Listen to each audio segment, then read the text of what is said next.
Hello everyone. Today we're going to write ourselves a non-trivial Scala 3 macro from scratch. Very soon I'll record a video going over basic macro concepts, but to motivate the domain it could be useful to see them used in a real-world, non-trivial context. So with that in mind, we're going to be implementing a data transformation boilerplate reduction tool, and I'm going to explain what this is. There is some prior art. We're basically going to be re-implementing a Scala 2 library known as Chimney, which itself has a Scala 3 variant known as DuckType, yes, spelled like that. And we're going to be implementing a simplified replica of those libraries in Scala 3 to just see how Scala 3 macros work in a somewhat non-trivial use case. So let's start by examining the problem that these libraries solve. What do I mean by data transformation boilerplate reduction tool? That's a mouthful. It is often the case that we have case classes. For instance, maybe we'll have a user case class with a name that's a string and an age that's an int. And we may also have a very similar case class, a person that has the same fields. Yet, of course, due to the way the Scala type system works, these are both different types. It is nominal typing. They have the same shape, but they have different noms, different names, and therefore they're different types. So if we have a method that notifies a user of something, takes a user here, and who knows what it does, then we're not going to be able to pass a person to notify user. Obviously, these are different types, even though they have the same information, right? Let's actually implement a body for notify user. So there's a great body for our method. All we really care about is the user's name and age. A person has that too, but these are different types. And a lot of the time that's very useful. It's a useful property to not mismatch data. It's a very valid and useful technique to create identically shaped types with different names for use in different contexts. It can help prevent errors. But sometimes there are reasons why you'd want to transform from one to the other, and it can be a little boilerplatey to write these transformation methods. So let's write a person to user method that will take a person and return a user, and we're simply going to implement this by constructing a new user, projecting out the properties in the right order. So name, age is the same as name and age. Everything lines up. And if we call this method first, everything would happily compile. We would get a user out. Also, I'm proud of VS Code getting some better refactoring tools lately. May as well fill in a real person here now that we've gone all this way. I'll just do a somewhat older version of myself, and let's run this. And there I am down here getting notified. Some other real-world use cases might be, instead of just two similarly shaped types, it might be different versions of the same type. So we might have a person v1 and then a person v2 where we add some new fields and maybe change some other fields. And once again, it's mostly going to be boilerplatey. Some of the fields are going to map over in a dull way. Others will be derived from previous fields, maybe transformed slightly, multiplied by 7 in this case. And then sometimes you'll have to add some smart default values as your data evolves over time. But nonetheless, once you have multiple versions of a data type, it's because that's an important part of your architecture, and you're probably going to have a whole bunch of versions that are going to keep evolving, and that's just going to be a lot of boilerplate code that's error-prone and just boring to write and just wastes time. So why not use a macro to do the dull, deterministic, type-driven behavior? And that's indeed what Chimney and DuckType do. Given two data types of the same shape, let's move person v2 up there for now, you can write code something like this. So instead of manually creating this awful boilerplatey piece of code here, you would instead write something like person into user and then transform. Obviously, this is not real code yet, but this is our aspirational DSL. And theoretically, the compiler can figure out that user and person have this one-to-one mapping between field names and the types line up, and it can just write the code below. So this would translate at compile time into the code beneath. So furthermore, there could be cases as well, such as the person-to-person v2 state, but let's just keep that in mind as a potential use case. I'm just going to delete it because user as well could have more fields. So we can have is alive on user, in which case this macro wouldn't really be able to do the job anymore as it stands. I mean, we can come up with a default value for this Boolean and just say, oh, if it's a Boolean, we'll always make it true. That doesn't seem very extensible. So what will happen in Chimney and DuckType is that this will be a nice compile time error that says something like, hey, I don't know how to handle is alive. Please let me know what you want. So your code fails to compile. Change one of these definitions, and then you're prompted to do something. And what is that something? Well, the reason why this into transform is a two-step process rather than just being into user is precisely because you can then change some other methods along the way, such as, in this case, I think it's something like with field constant in Chimney. And what you'll do is you'll use this lovely macro hack, which is to write a lambda from your type, your target type, to a field, sort of selecting the field is alive. And this is only used at compile time to basically give you a nice autocomplete type-safe way of selecting a field. So we're saying we're basically giving a default value for this field that we couldn't handle before. So this would take a second argument, which would be what that value is. So for the isAlive field, we're going to give it the value true, or we could pick false. Or there's some other options as well. There's, I think, with field computed, but in this case, instead of giving it a constant value, you're now given a function from the old value that you're transforming from. So we're going to get the person in, and we can use that person to say person.age is less than 200. If the person is younger than 200, then they're probably alive, let's say in some beautiful future world once Scala 3 has become ascendant. And so that's basically the shape of how you can handle these cases that aren't just trivially resolvable by matching up parameter names and types. You tell it what to do. And there's a simple case where you just give it a constant value, or you can compute a new value based on the data structure you're transforming from. And it's pretty nice. The real libraries have more powers, obviously, but I think this is enough to prove the point, get the idea across, and we can do it in a surprisingly terse and elegant way in Scala 3, I think. Okay, so let's take a bit of a step back. This is our idealized API. Maybe I'll make it slightly simpler by removing the word field here. So we can say this is some code that we want to compile. And with a macro, it's always a great idea to burn the candle from both ends. Focus at one end on your idealized API. This is the golden standard. We hope to achieve this. We believe it's possible because it's been done before.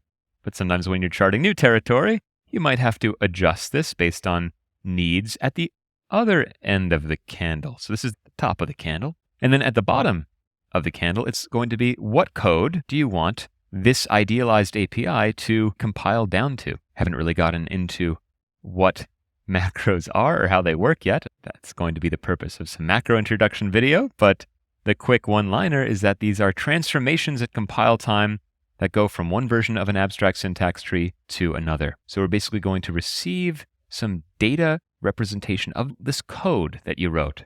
Not the value it produces, but some kind of tree structure representing this code.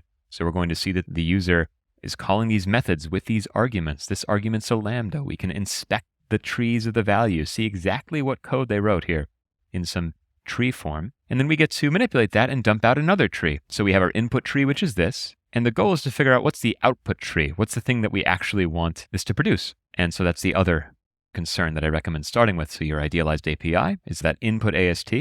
And then the other end would be what is the actual code that needs to run. And this needs to actually do something. So in our case, now that we've added another field, let's say this was our input. Let's see what we specified here. Let's take a look at two cases. So the constant case first. So with name and age, we would want to do exactly what we're doing here, which is just projecting the values from the initial data type. Because these field names match and the types match, we can just write this code. That's probably the most efficient way of doing it. And just plopping them into the right positions, the right order in the constructor. We don't necessarily have to use named arguments. Let's just not do that and just make sure that when we construct this at compile time, we do everything in the right order and provide all the arguments. So the last argument is alive here. And if, say, we want to default it to true, let's be more positive, we would want this code generated, right? If the user wrote with constant true, well, then we don't need to use the input person at all. What if they wrote this instead wrote a derived value using the original person? Then we should be able to just take this body and throw that in there. That would be pretty nice. And I think we can achieve that as well. And this is ideal. This would be as performant as possible. So at compile time, this code goes away, and the macro system will basically take the abstract syntax tree of this code, pass it to some macro we're about to write, get out the abstract syntax tree of this code, and just basically cut and paste, replacing the input AST with the output AST. That's how macros work. So this is what we'll end up with, ideally. And then the really nice thing about macros is we can have these beautiful compile time error messages. So if things don't go according to plan, so like error message preview, when things don't go according to plan, we can have a nice syntax highlighted colored terminal output that guides the user into doing the right thing. We could tell them about, hey, you might want to look into these methods. Here's a link to the docs. We can be very friendly, all at compile time. Of course, if everything does match up, it should just work. And in fact, maybe just to get started, let's go with the happy path. I'm going to delete those with constant and with computed things, and we'll just have the goal of generating this code to start with. Start simple. We'll try not to paint ourselves into a corner where the other code is impossible, but let's just get started with something simple, simpler. It's still complicated enough. So the first thing to do is to get this code to compile. And we can do that with a extension method. But there is one limitation of macros, and it's a fairly reasonable limitation, which is that you cannot define them in the same source file in which you call them. And here's our little demo file. So I have one other file here called macros. This will be our main file where we demo the macro, and here is where we will write the macros. And so I'm going to give myself some more room and just shove this off the page, just keeping as much as what we need. We don't really need the boring definition of notify user, but we'll start to see when this gets to compiling again. Okay, so let's start off with an extension method in Scala 3. So I'm going to write the extension keyword, and we want to write an extension on really anything. We want to add this into method onto anything. So the way we're going to do this is we can give a type parameter to our extension method. It'll just be A, unrestricted, and then we have to give the argument. So I'm going to say self is of that type A. And now we can add our method. And so I'm going to make a method called def into, which will take some other type, B. And for now, it doesn't really matter what this returns. We'll think about that in a minute. I'll just make sure that it exists. I guess it'll return nothing, and we'll see what happened. I found nothing, required something that has a method transform on it. This is interesting. We got one step further, so we have to return something that has a transform method on it. And there's a few ways of doing this, many ways of doing this, but it might be fun to throw in another Scala 3 feature while we're here, and let's have an opaque type. Why not? And I don't really have a good name for this, so I'm just going to call it into for now. And I'm going to give it two parameters, a from and a to. And it doesn't really matter what this is either, because this is all going to get erased at compile time. This is just syntax we need. So this can really be anything behind the scenes. I guess I'll just say it's a from, because that's what we have. We have that A. And in fact, let me just name A from, and let me be consistent. So we have the type that we're starting with, and then we have our target type. So if we just say self here, and then I can say this is going to get us back an into of from to, I think that'll work. The only problem is that transform is not a member of into. But here we can make one more extension this time on into from to. And we can have this method called transform. And ideally, this is going to return a 2. We don't know how it's implemented at all yet. And now it compiles. Yeah, certainly we can't actually implement this. We can't just make it 2 with this information. We need a macro. So great. Using the magic of video editing, one brief amendment. I was getting fancy with this opaque type, and it seemed to work here. Let me explain the purpose. The purpose of having this opaque type at all is that I only wish for transform to exist as an extension method on types that have had into called, which makes sense. I don't want it to just work if you say person.transform.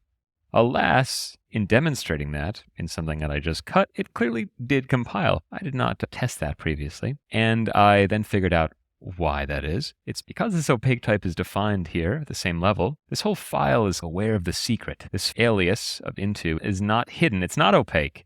It's quite transparent to the other methods in this file. So this extension on into knows that into from to is really just from, which means it's just anything. So we could have just said basically what I said up here, which means it's going to be available on all types if you import the transmute package. So that's not ideal. We have an easy way of solving this to just nest this. It's internal anyway. So let me just say internal right now. Great, now there's no into type. Let me import internal.into. And now you'll actually see that this fails to compile. So now this little extension method doesn't know that self is into. This kind of makes sense. Why did that compile in the first place? It's because this extension method knew that from was the same as into from to, right? Because that's exactly the definition that we've given into from to. It's just a silly wrapper. There are many ways of dealing with this, but since I've already gone down this opaque type route, may as well add this extra lesson that I've accidentally caused for myself. So what can we do? We can just cast here, or we can, implement this as triple question marks, because once again, this is never going to be called. Something that's actually often done is that you'll see an error thrown. If you look at the Scala compile time library that's exported by Dottie, you'll see some of this. Into should never be called at runtime. So let's go with that for now. That'll get things to compile, or rather not compile when we don't want them to compile. But if I do the right incantation, now it will compile. So this method really only exists as syntax. We don't care about the implementation. It's never going to be executed, this code. It's only going to exist for compile time reasons, as an abstract syntax tree that we're going to use to transform into our targeted high performance, as good as handwritten result here, except with slightly less typing. Great. I could have also made this, instead of an opaque type, another case class and wrapped it in here. It doesn't matter, because once again, we would have never instantiated that case class, or shouldn't have. So many ways to skin a macro. Great. But with that accidental tangent out of the way, the goal is now achieved, where transform only exists as an extension method on calling into. So with that asterisk added to our little extension DSL here, let's play with some actual abstract syntax trees and see what we're dealing with. You've been waiting to see the trees. I will show you the trees. I think that will help if you're a little confused as to what this all means, and I do not blame you. Macros involve a different way of thinking about programming. If you've done a lot of runtime programming like a normal developer, then you have to change some intuitions and build some new intuitions, break some things down. Really slowly figure out that subtle boundary between runtime and compile time, and that's what we're going to do together. But to begin to broach that boundary, breach the topic, let's actually get things working. Let's actually use some compile time stuff. Okay, let's write a macro. How does this work? Let's get started. The first thing we'll need is to import Scala.quoted beautiful star, Scala 3 star, the asterisk. That will bring the types, some of the types we need into scope to deal with this. And then we're going to write our macro implementation. Macros have sort of two halves. They have the method that will initiate the macro, that will splice that resultant AST back into your program. That's going to be what transform does. These are always written as follows. They're always going to be inline defs, and their bodies are always going to look something like this. We don't know quite what's going to go in those question marks yet, but something like this, using this splice syntax. We're going to splice some abstract syntax tree back into our program as normal code, and that's going to get inlined at compile time, which is trippy. So this is the first half of the handshake. Call the macro definition, or the macro def, I guess that's what I'm calling it. And then there's the macro implementation, which I'll just throw down here in this file. And let's give it a nice ugly name, so transform impl. Then let's give it some arguments. What the heck are the arguments going to be? We're dealing with these two types, from and to. I'm just going to go and throw the full signature here, and then we'll talk about exactly why everything's needed afterwards. So we need a from and a to. Then we need basically this expression. We want the abstract syntax tree of the whole thing the user wrote, or rather what they called transform upon, which will be person.into. We want this. So we want some kind of expression of type, well, into, from, to. That's that weird type that we've called transform on. So we want that whole preceding thing, except we don't just want the value of it, we want the syntax tree of it. And there's a type called expr, which is parameterized by something. So what an expr of A is, it's basically just an abstract syntax tree, and we'll see what those look like in a moment. It's just an AST, but what does that A mean? If you were to evaluate this abstract syntax tree, if you were to actually take this and run whatever code that was on the JVM, well, it would probably evaluate to a type of A. So what we want here is an expr of that into type, a from to. So we're going to have an abstract syntax tree of this type. And this is interesting because an AST isn't actually the value. It's not the runtime value. It's just an abstract syntax tree that represents the code you wrote that would turn into something like this. It's a bit tricky. Let's just take a quick look. So if you write their code 1, and say print line 1, you would expect to see the number 1 getting stringified and printed out to the console. And so we're used to dealing with the sort of runtime value. So there's some runtime value of the number 100 here. But at compile time, if we had an expr, an AST of this, what does the abstract syntax tree of the number 100 look like? That would look something like this. It would be a literal of a constant of the number 100. So there's this special abstract syntax tree node called literal that contains sort of a literal int value of what you wrote. So it's not just the number 100, it's this abstract syntax tree node. And this is the term, this is the tree, but what we get here is we're going to basically get this tree wrapped for us. You can think of it like this, and given this type, just meaning what would this tree, if you were to operate on it at runtime, what type does it represent? And it's going to be an int here, the literal 100 int. We could have another number in Scala, right? You could say val my number equals 100. And then you can also print this to the console in the same way, right? And you're going to see the same runtime value of 100. You can add to it and get 200. But what would the abstract syntax tree of this expr be? It would be an ident my number. So this looks completely different than the literal 100. Most notably, it doesn't actually have the number 100 in it. It's just this name here. But nonetheless, if you were to run this code at runtime, print it out, it still would be evaluated to an int. So we call this an expr of int. So it's an abstract syntax tree that if run would return this value. It's an AST that represents this value. But it doesn't necessarily mean at compile time we have a value of that type. In this case, we have a string that says my number, string identifier. But if it's a literal, we do have that in as part of the tree. So that can be one of the tricky things to wrap our heads around. Anyway, I'm going to make that introductory video and go more into this, but that was a little preview. Hopefully that's helpful. Let's just keep learning by doing. So we are going to expect to get some kind of AST, which represents this. And we'll print out what we actually have here in a moment, once this all compiles. And then we want to return an abstract syntax tree of the resulting to value. So we want to return an AST. That's basically this code. If you want to think of it as all being code strings, it's a slight simplification because we have more information. They're code trees, but it's basically the same thing. We're going to get this code string, and we want to tease it apart, ask questions of the compiler context, such that we can dump out this code string and basically replace it and go from this to this at compile time. So it's just a cut and paste, essentially. Okay, great. There's one more thing we're going to need. Anytime you have type parameters in your macros, you're going to want to give them this little type context. If we didn't have these here, we'd get some interesting errors. But this is just all part of the boilerplate of writing a macro, some necessary furnishing. And now that we have this implementation of our macro, we can come back up and actually call it. And that's what goes here in these question marks. We're going to say transform impl, and we're going to call it with, well, we have these types from and to. It can infer this, but it's also sometimes nice to just put those in here. Sometimes you have macros that don't have arguments and just have types, in which case you will need to ascribe those types, lest they be inferred as nothing, which would be a bummer. And then in here, well, we have self, and we can put self in here, but let's see what happens. It says the following. We gave it into as a value, but it required an expr. And this bit's a bit odd, but what we actually want to do is quote this code. This is weird now, just treat it as part of the ritual.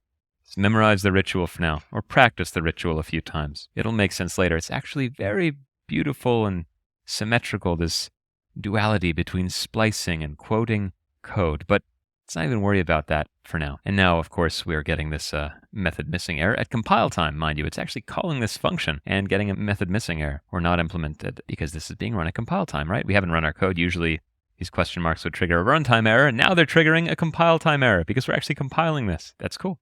Okay, so let's get some feedback. Let's see what this looks like. And it could be a little awkward. Can we just print the expr? Where's that going to show up? Maybe I could bring up my terminal and get it to appear. But what I like to do, my feedback loop for developing macros is as follows. We'll need to do one last thing. The last bit of this ritual is to import quotes.reflect.star. And I almost forgot, actually, this is also quite important.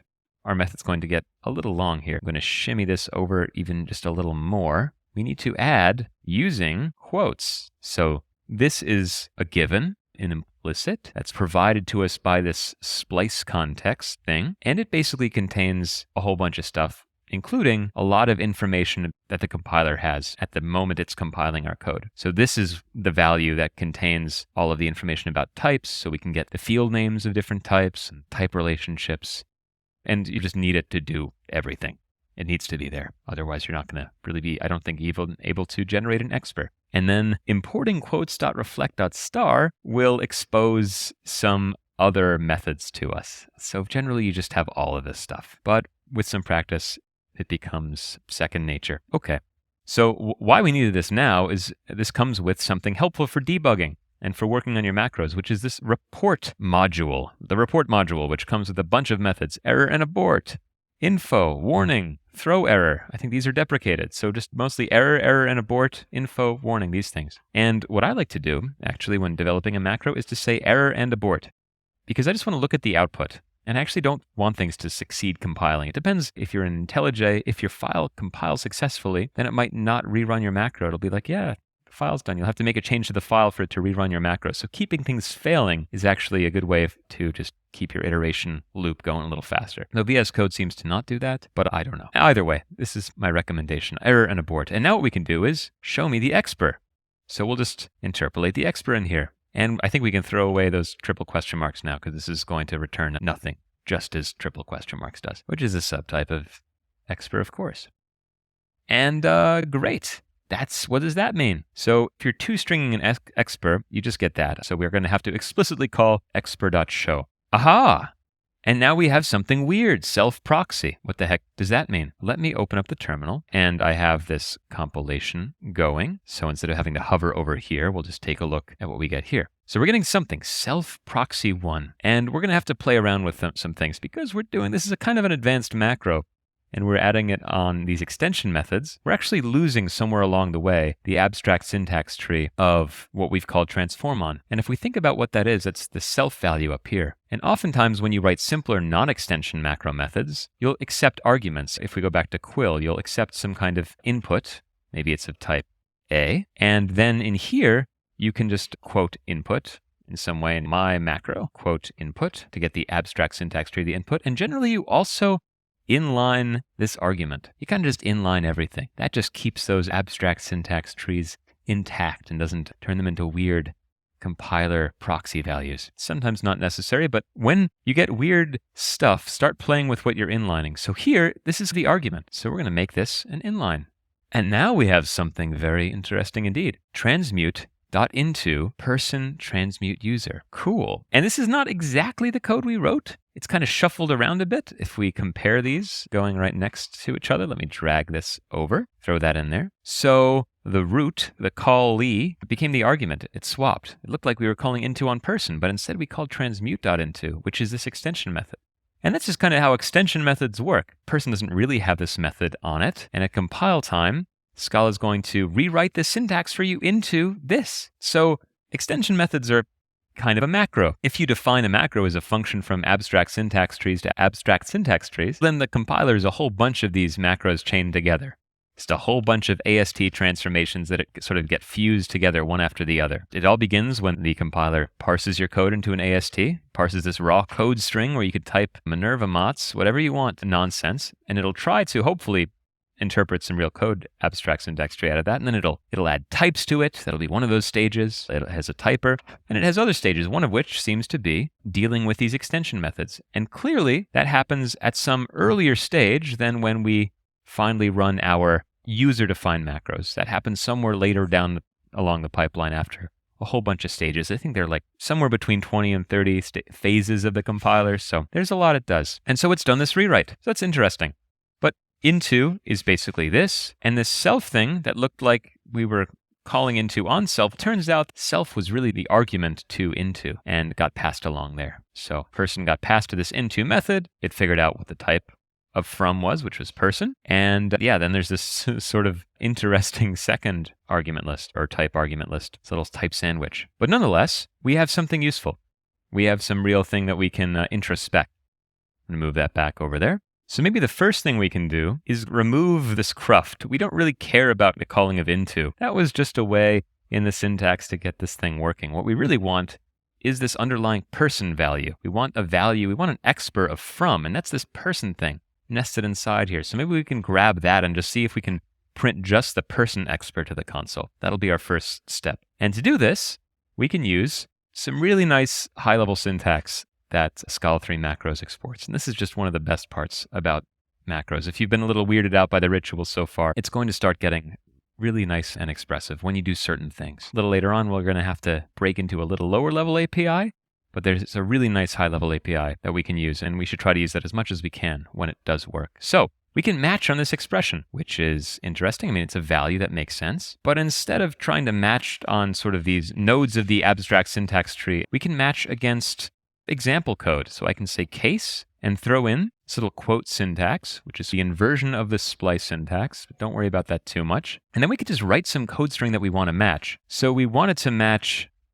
person.into user. Can we write this generically? This is the kind of code that we want to match, and we want to extract the from value. And so it's going to say into 2. And that's basically what we have. Oh, actually, that's the original code. One sec. Okay, so it's going to be important to actually have this code here. So this is what we should expect to match upon. So person was the from type.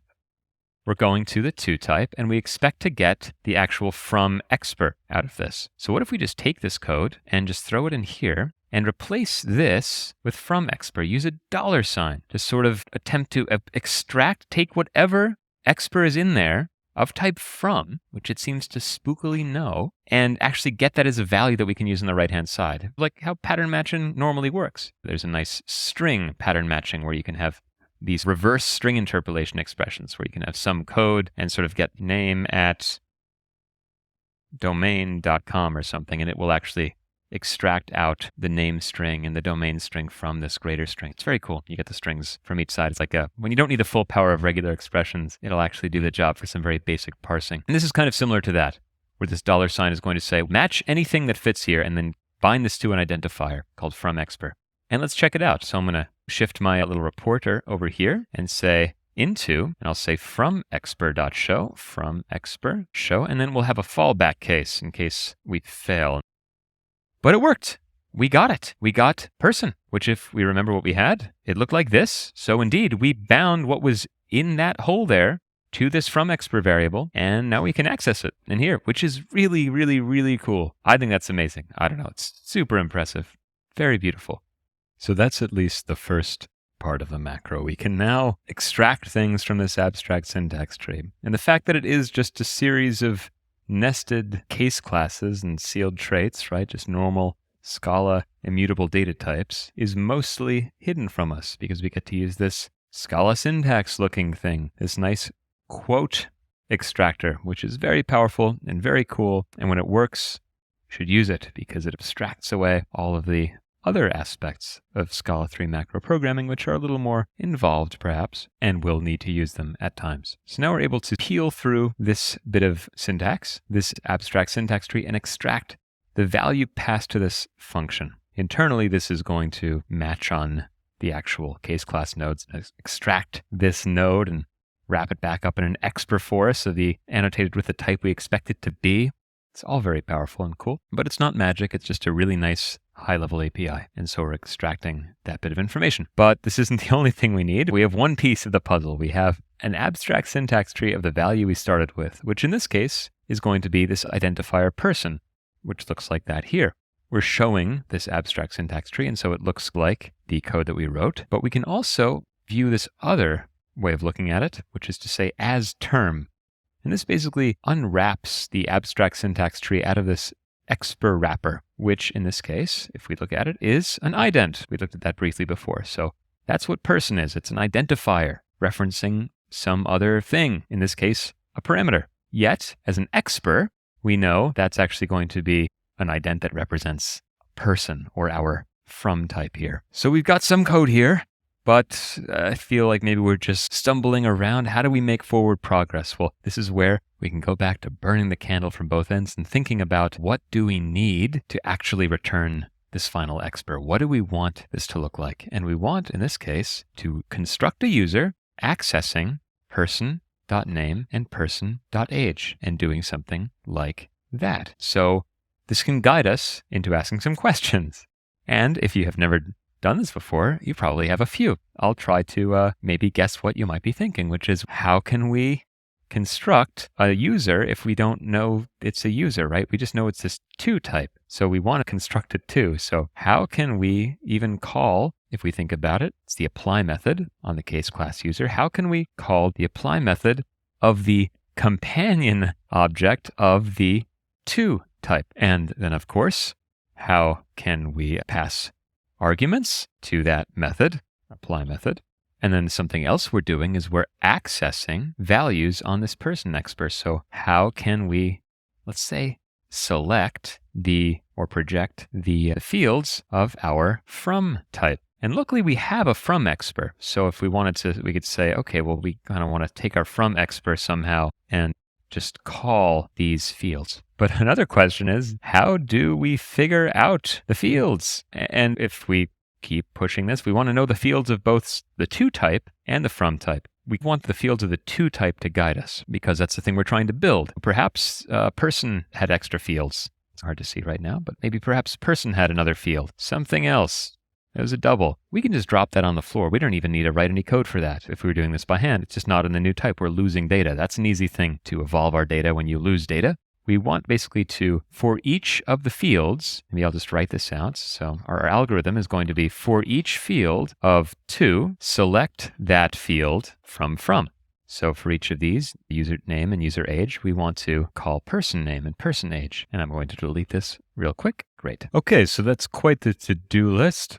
But let's just start tackling these one at a time. We'll just make methods for them, little helpers, and see how we might solve each of these problems using macros. I'm going to hide this for now because my screen real estate is quite constrained. Perhaps let's start from the bottom and see how we can get a list of fields for each of these types. And there are a couple of ways to do it, but let's start with what will be maybe the easiest. I'm just going to make a helper method down here called getFields. And this is going to be another macro world method. So we're going to need to have this type context bound, and we're going to need to use quotes. So for some type A that has a type context bound, we want to get back something. And it's not so obvious what that is going to be yet, so we just won't even worry about it. Let's just explore. So what can we do here? We don't really have anything. Well, we do. We have this type implicitly available to us, givenly available to us. I'm not quite sure how to refer to this in the new Scala 3 lingo. But we can use this type if we want. And let's actually, speaking of using, let's bring quotes in here because we're going to need this eventually. We're going to start by getting a representation, a value representation of this type. And this is called a type repr. And we could say type repr of, and then pass in any type here that has one of these types available. So that's going to use that type, summon it, and get some important information out of it. So let's just start by seeing what this is. So my little trick here, once again, is to just keep failing, and let's take a look at the repr. Of course, we're not calling this method anywhere, and let's do that just at the very beginning for now. So I'm just going to say get fields. Let's start with a from type. And hey, we see this repr error message. And I'm going to bring back up the terminal. As claustrophobic as it makes me feel, it'll be good to not have to scroll all the way over here to see the output. And once again, it's this type ref of this type of the class person. So it's whatever the type of basically the person class is. And if I just do .show, it will look more as we expect it to. It's the person type. That's what we're coming from. If we did this with the to type instead, we would see transmute.user. If we did it with the int type, we would see scala.int. Great. So let's go back to from for now. So that's great. We have a type repr of person, but that just is this type. How do we get its fields? How do we make use of this compile time information of what a person is, what fields it has, how it relates to other types? All sorts of interesting metadata that the compiler might know about. How do we make use of that? How do we make use of that juicy compile time information? And what we're going to want is something called a symbol. A symbol is a rather odd entity. It's not necessarily an abstract syntax tree. It's not an AST version of a type like a type repr is. It's a little repository of information, some link to the global state of that type and all the information the compiler knows about it. So we can get a symbol for types and other things, and then we can ask questions of those symbols. So it's a strange API. But this is just going to be our encyclopedia for compile time information. And it has a lot of uses, but one of which is when you want to know things about a type that just aren't self-evident in the type itself. So we know it's a person, but okay, can we investigate the definition of that person? And we can. So first, let's get the symbol. And there's a pretty decent way of doing that just from the type repr. There's repr.type symbol. There's also a term symbol, but we want type symbol. Great. And now maybe we can look at this. I'm just going to change this to get fields because we're debugging from in here, and we'll look at symbol. And that's this class person. And so we have a whole lot of different methods on this symbol, a whole bunch of them. Declarations, declared fields, declared types. Ooh, maybe declared fields could be useful, actually. And there we go, a list of name and age. There's also one called case fields. There's just a whole bunch of them. It seems to get us the same information in this case. Which one should we use? Which one shouldn't we use? It's difficult, even with VS Code, even with Metals, to navigate this. I'm holding the command key. Can't jump to the definition of this. I hope that's fixed eventually. But if you want to get some sense of what these methods are on all of compile time types, and things like type repr and expr and term and all this, you can command click on quotes. And this is implemented as a trait, kind of with the cakey kind of pattern. And it just adds a whole bunch of extension methods. It's completely opaque as to what the actual underlying representation is, but it has this big type and term hierarchy of everything you might get here. And then there are just a whole bunch of different little modules. There are these traits of methods and traits of these things called modules. And the way you navigate this is if you have a type like, say, for instance, symbol, and you want a method on a symbol, you would search for symbol method. And then you're going to get this little extension. And here, these are all the methods you can call on symbol, and there will be some documentation. So it's unfortunate this just isn't found automatically, but hey, look at this. Fields directly declared in the class. That's pretty good. It probably would also find, if we had field members of this, and define some other vals that weren't part of the constructor, those would get found there as well. There's a whole bunch of stuff. Let's look for case fields. Case fields. Fields of a case class type. Only the ones declared in the primary constructor. So that's the one we want here. So they happen to be the same with what we've looked at thus far, but if we changed person a little bit, these would start to diverge. So let's take a look. Instead of getting case fields, let's get declared fields. Focus on the terminal. So we found these. But if we also add something else, val oops, well, now oops is there too. We do not want oops. That's not going to be part of our mapping. So if I say case fields, oops is gone. So that's great. So the symbol exposes us this information. It's a weird name symbol. It's a weird use case, but it's just an encyclopedia for this stuff. And you will need it in a variety of circumstances. But what are these? What do we get back? What are case fields? Unfortunately, syntax highlighting is not helping. But if I jump back to quotes and go to case fields, it's more symbols. So each of these values, each of these parameters have their own symbol. So that's kind of cool. And we can think about what do we need for our use case? If I scroll back up, right, we need to figure out for the type that we're mapping to, it's fields, to be able to access from person these fields. Maybe for now we can just return the symbol, because we might need to use this both to just figure out this matching of fields between the two data types, but also we're eventually going to want to be able to project these values out of person and access the name field on a person. And for that case, it'll be useful to have the whole symbol. For matching, we can just go based on the names, and maybe the types as well would be useful, just so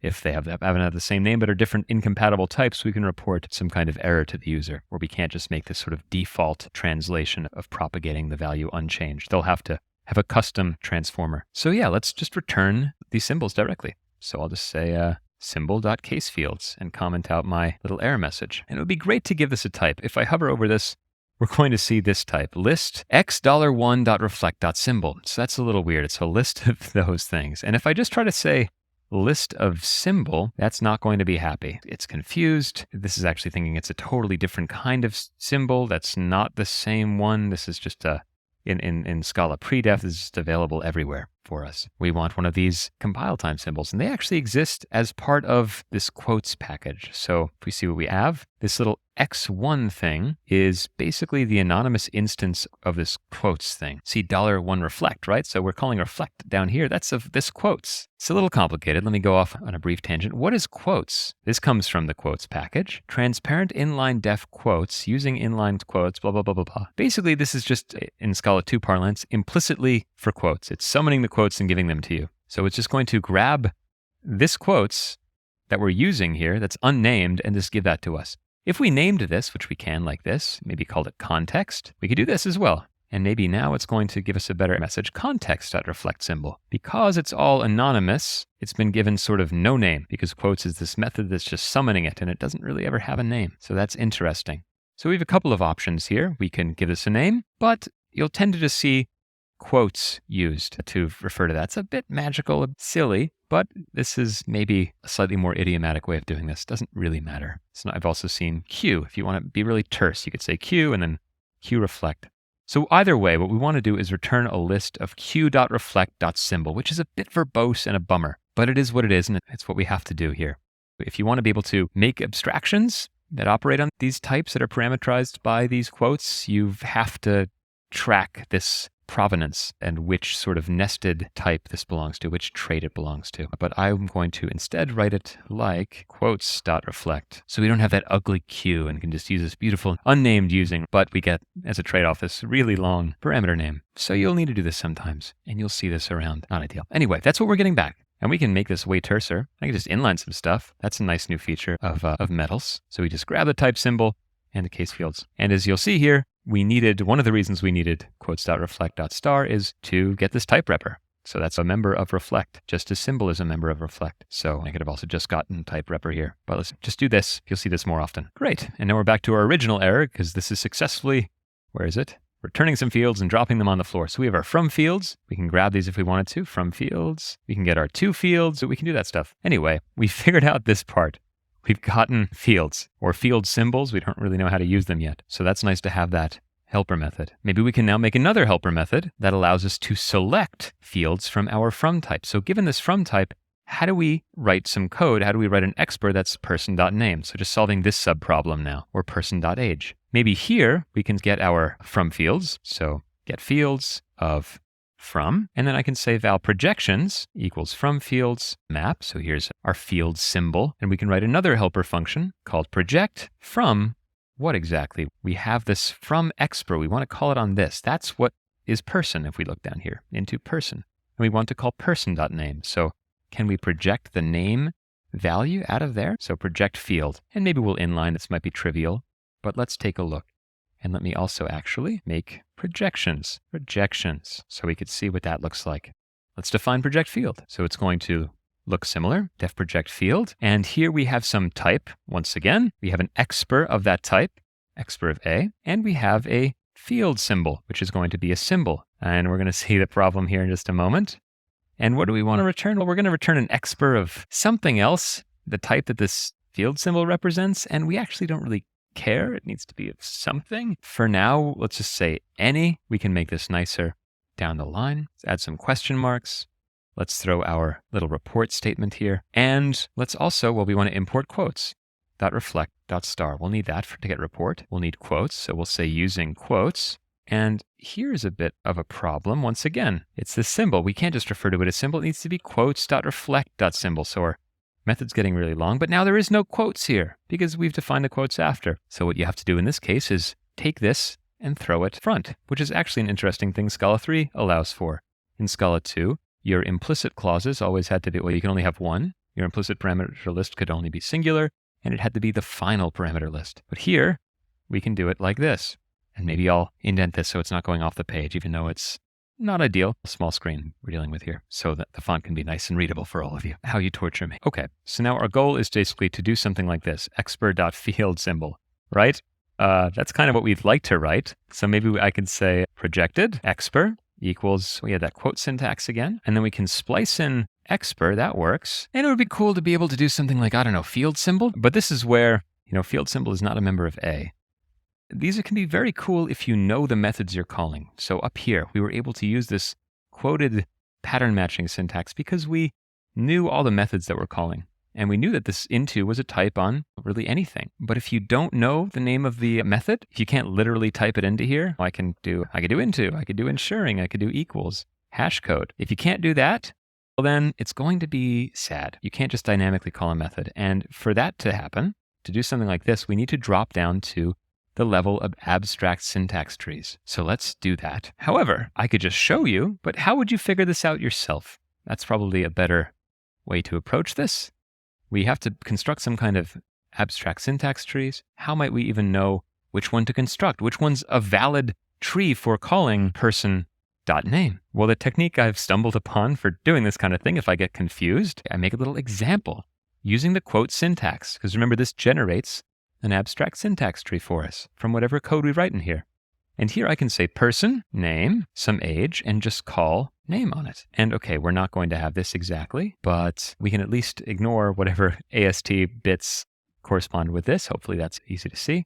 And we'll just single out the part that's calling the name method. So let's say example and throw in example show. Okay, and it's expanded everything. So the show it's not literally the code string, it's the pretty printed abstract syntax tree is what that is. So it's fully qualifying person, expanding the apply method, which is secretly being called here on the companion object, and then calling name. So what we care about now is looking at the term level, which is going to be more verbose and often will have some noise. This inlined node seems to be on the outside. It's quite painful to look at this stuff sometimes.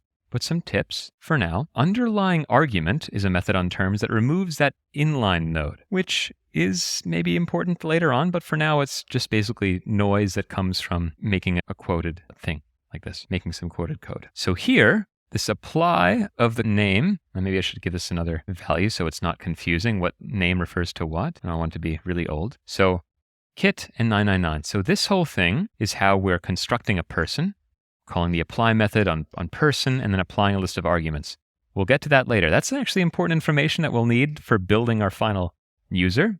But all we need to do is say select name, which is the name of our method. And if I did age, we could look at this and it would be select age. So we need this select constructor, which is pretty great. So let's see how we can do this. Select.apply. What have we got in here? Well, it takes 2 arguments. The first one is a term, so not an expr. So once we're at this level, we don't care about exprs anymore. And so we have to unwrap them to get the term. So that left-hand side is the term we're projecting the value of, which in this case is going to just be simply our ident of person. And then the right-hand side, it looks like here is going to be a symbol. So this is why we wanted to keep that field symbol around. And so now, instead of having our projected expr be this, I'm going to get rid of my example now and move some things around. We'll have this, which isn't an expr, it's a term currently. It's actually a select node, which is a subtype of term, which is a subtype of tree. So it's in that AST hierarchy. And if we look at it, projected expr. If we look at it, we get person.name, which is exactly what we want. So this is a way of making use of this that has a symbol. Now, there are some other ways of doing this. This is, we could always put the wrong symbol here of a method that doesn't exist on person. There are ways of screwing up at this level, which is why using that higher level quote syntax that type checks for you is safer. But nonetheless, if you know what you're doing, you can drop down to this sort of less constrained API. There are also some helpers that come with this. So this is one option, and the one we'll probably take. But there's also some methods here. So there's .apply, which takes a term and a symbol. But then there are all these other ones. Unique allows you to just call a method name on a term. So I could have also said expr.asTerm and then name, and there it is. Or I could have said age, and I could have said Minervamots. But this is interesting. It says value Minervamots is not a member of transmute person. So this has failed before we even failed here. So this has failed at this call, which is interesting. So there is some safety involved here, which is nice. But now if I do an actual valid identifier, it's going to work. But here, since we have the symbol, we may as well just use the symbol so we can't really have a typo. You could say, in this case, field symbol.name, and that would work just the same. But let's just go with this lower level version. And so that's really all we need. Get rid of that. But of course, now we need to finally return an expr of any. How can we do that? We can basically wrap our term back up in that expr. And so now we're mapping over our projections and printing them out. Of course, they're all exprs, so we won't be able to see anything useful. So I will first map show on that. And now we can see our 2 projections are person.name and person.age. If I were to add another field, a Boolean, there we go, person.name, person.age, and person.other. So that's cool. So if we think about what we've done so far is we've introspected on our type, accessed the symbol to get a list of these field symbols for each of its parameters, case class parameters, and then combining our expr of the from type, that person that we have, which is literally this ident person, we have created these projections out of it by, for each of the fields that we received, we constructed this select node, selecting each one out. So that's not a bad start at all, but because it's been, 50 minutes or so now of recorded, edited time, let's take a break here. We did something, and there's still a good amount to do, especially if I keep going off on little tangents. I hope they are useful. But yeah, I'll see you on the other side. Neural net version of Kit here, saying, by which I mean, see you in part 2.